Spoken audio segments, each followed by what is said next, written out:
to say? He said, you're going to say good.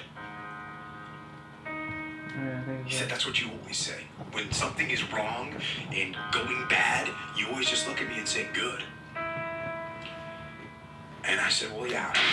When things are going bad, there's going to be some good that's going to come from it. Don't get all bummed out. Don't get startled. Don't get frustrated. If you can say the word good, guess what? It means you're still alive. That is right. It means you're still breathing. And if you're still breathing, well, now you still got some fight left in you. Oh, God. Oh, God. What am I doing? What am I doing, boys? Fucking idiot. I don't have a choice to fail. Love you, Dad. There is no fail.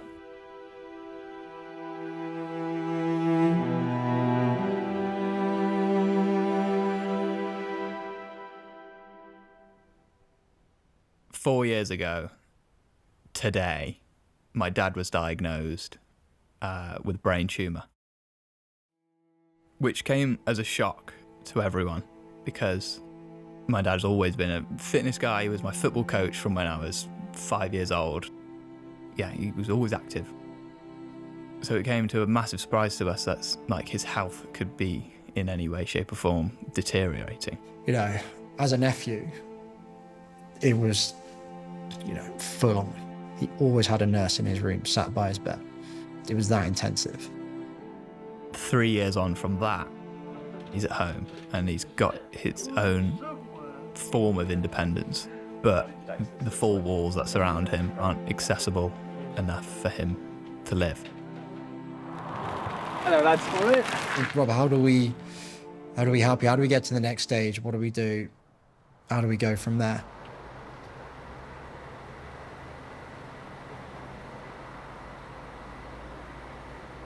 We're getting into a rhythm, into a nice rhythm. Yeah. Putting what we've trained for into action. Yeah, my app reckons we'll be 2.5 hours to the next stop, so if we can get there about 8:30, 9:15, that'd be tidy. Should we go? No hiccups, though. Yeah, no hiccups yet. So the whole point of the bike ride is to raise money so we can renovate his house to make it way more accessible for him, to have grab handles, a shower downstairs and just more open plan. All those things which we all take for granted, those things have been taken away. This bike ride is going to raise awareness and money, which is going to be life-changing. Worcestershire, eh? What's it? I'm doing this for Rob, Finally out of Gloucester. and I'm raising money to make Rob's life better. Even if we raise just £100 to buy that one handle and fit it so that Rob can't fall over when he's next to the kitchen, makes the entire cycle worth it, if you ask me.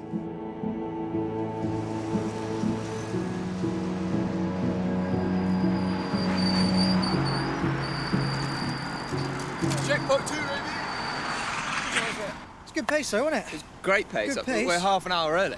Yeah, I thought we'd be here about 9, so it's happy days. 100%. Hungry now. Those are needed. So we've got about just short of 3 hours up to Derby. About 30 miles. We're still not even close to halfway, though, so Don't say that. we'll see. Hopefully, shouldn't be in too bad a nick in 3 hours' time. Yeah, if we're good, And then the fun stuff starts. if I feel like this in 3 hours, then I'll be happy with that. Pretty happy with that. I've always had in mind, ever since my dad's brain tumour, that I would want to do something of scale to raise money or awareness or whatever it is. Joined us at a great time. Lovely. It was originally Mike's idea and he just went, well, could this work? I got quite fond of watching YouTube videos doing challenges things that are difficult. One of the people I was watching put a video out saying, I've done the cycle, it's called the Sunrise to Sunset cycle across England. And I watched it and I thought, I could do that. I was £6 and Brad was like, mate, what if we do something like this? Right, we got a bit of nice stretch here. The idea was, well, let's leave from Rob's house. That's a no-brainer. What are the significant places in life that Rob enjoys? Leeds here. Topical. Leeds United, my dad's beloved football club. Right, well, let's go to Leeds United then. Let's go to Elland Road. Let's cycle from 𝗙𝗂𝗄𝗿 to Elland Road. Yeah, it looks disgustingly far, but let's just do it. It sounds too impossible to be true, so let's do it. What's the barrier? Fitness. Well, let's go training. Sounded really easy in June. These points in the races are absolutely suck. Legs are burning, it's gradually uphill. Just knackered now. In training was probably when I realised, oh dear. Little hills like this, about 5 hours ago, nothing. But now it's fun. One part of the cycle, we're cycling up a hill. Brad was just behind me, and I've turned around to look at Brad. I've looked straight forward, but my handlebars have kicked to the left. Hit the side of the road, and it's gone into this little hedgerow next to us. My bike stopped. I've tried to unclip my foot, it hasn't come out, and I've just literally fallen. Sideways, straight into the bush.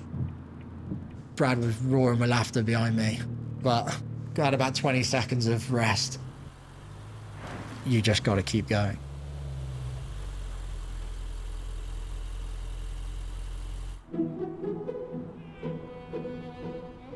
That was the toughest one so far. Yeah. But we reached halfway about a mile ago.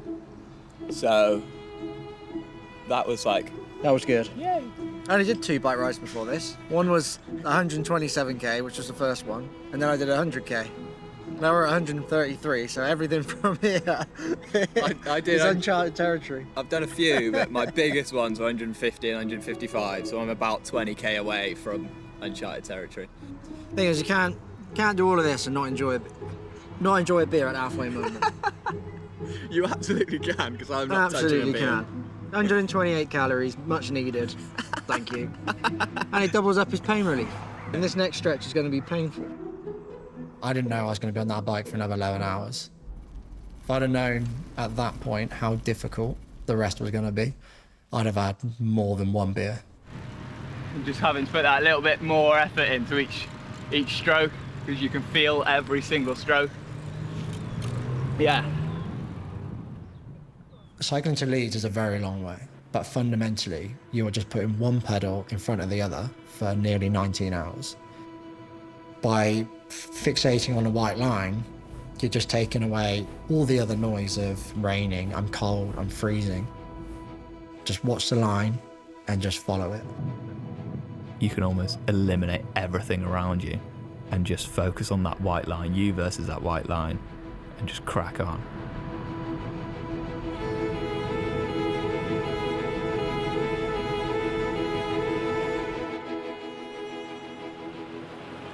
Just in a.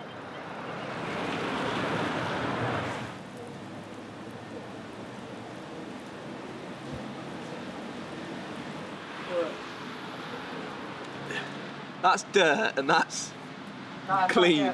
The back of my left knee is fully in 7 out of 10 pain. Every movement is savage. And my back's hurting, my hands hurt, my mind is shattered. And Where did that sun go? the thing is, it's going to get so much harder now. It's raining. It's raining till 10 o'clock now. Is it? Yeah. Well, who wants it to be easy? The biggest hill starts now, literally right there. So Here we go. we'll know in the next 20 minutes, half an hour, how we're getting on. Oh, Christ. Any easier? Cheers. Thank you very much. Nothing's going to help me at this point. Up until Matlock, things were going okay. We get to Matlock, we're pretty wet, but we're not soaked. What we knew though at Matlock was straight after was the two biggest hills of the ride. You missed the hardest bit of the whole thing! It looks pretty hard right now, mate. For the lot of the ride, obviously me and Mike were together. So once I'd taken that quick look behind me and not seen him, I didn't know if I'd stopped, whether I could carry on. I just had to keep going. But I knew he was gonna rejoin me. Brad's shot off ahead. My knee's hurting. Every push, my knee is sending a shooting pain up my leg. Just cycle, push up, follow the white line. Look at that. Get that. 14%. That is brutal. Go and find Mike. Tell him to keep fucking going. I'll slow down on the flats so he can catch up. I get to the top of the hill. Straight after the first biggest hill is a downhill, and then it's straight into the second biggest hill of the whole ride. Yeah, it's tough, man. It was so difficult. I was exhausted. Do you want to stop for a bit? I turned around, he wasn't there, and I was like, if I stop now, I'll lose all my momentum. We are waiting for Mike at the top of the toppest peak, which is about 1,000 foot above sea level. As I'm cycling up the hill, I can see Brad's already at the top, and I can see the documentary team are there with him. And in my head, I'm like, yes, here we go. Here he is! Come on!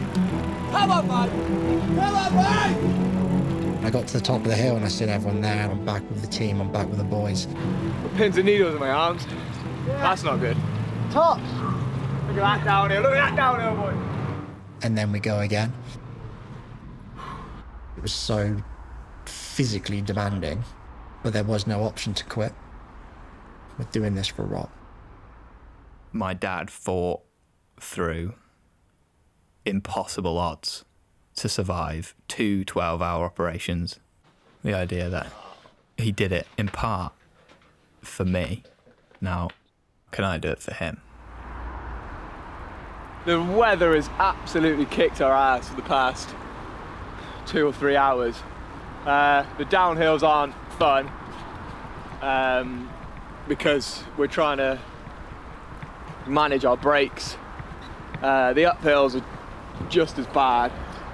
I mean, that last downhill I couldn't see. Mike had to shout the directions. The darkest point of the whole thing happened in those next 2 hours. And me and Brad physically couldn't see in front of our faces because we are in pitch black. Do you know what? I fucking just don't want to do this anymore. And I shouted to Brad, I said, Brad, we have to stop.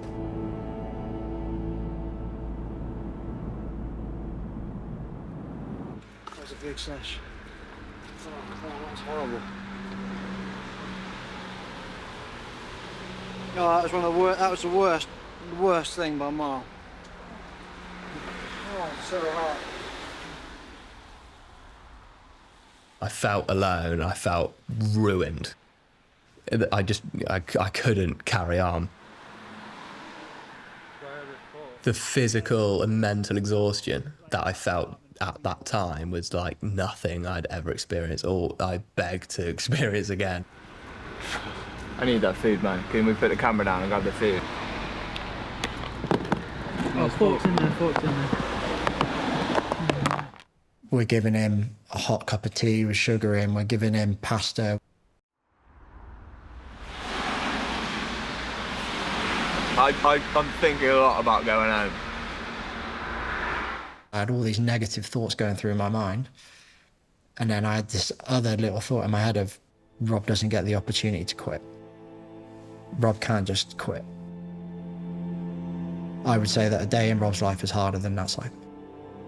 And that is what kept me going through the cycle. He battled through something that many people don't survive. I don't think he got lucky. I think he fought for every second he has. What's this in comparison to what he went through? Keep going.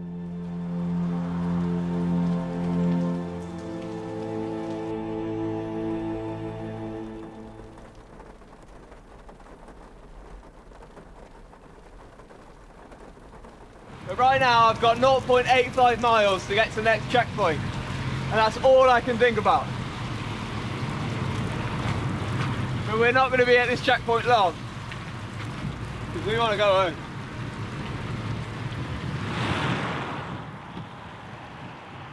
We cycled for nearly 4.5 hours with the documentary team behind us because our bike lights had died. But I was just carrying on because I was just in delirium. Down here. You in the zone? I'm in the arthritis zone.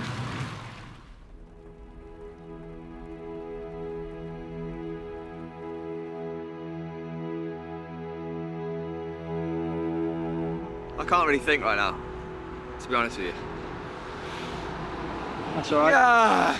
The last stint compared to that stint, I mean, come on. The last stint, there was about 5 L's. Brutal. The hardest thing about this stint was it's now pitch black. The lights are dead, both of them. Well, all of them now. That one's still going.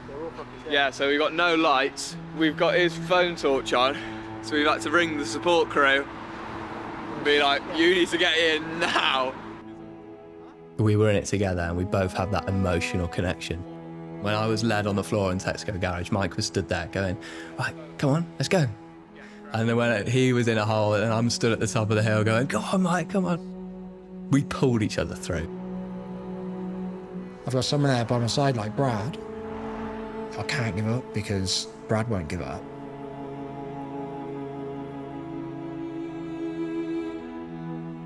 As soon as we set out on that next bike ride, I knew we were getting it done. Failure's not wired into me, and it wasn't wired into my dad. And he came home.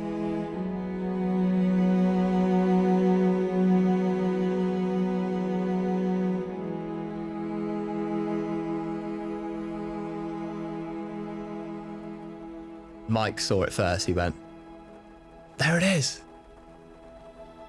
And I was like, nah, that's not it. I couldn't really believe it. And we could see the top left corner of Elland Road. And I remember just screaming. Me and Brad are just screaming. We're like, we've actually done it. We've fucking done it.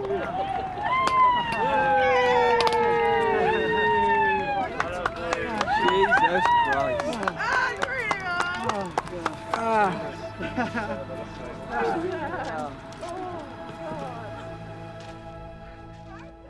Never felt like it in my life. All the families there. My wife's there, my daughter. Seeing Rob there, it was just amazing. It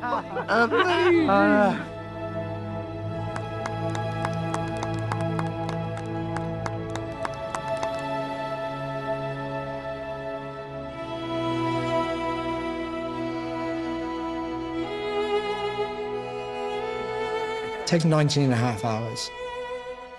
I've never done anything for 19.5 hours in my life. It was brutal. We share that forever. I raised £6,000, and what I'm really excited about is how much of a difference that's going to make to Rob's life. We're going to take this money as far as we can. I hope he's proud of what I've done. So proud. Oh, you're there.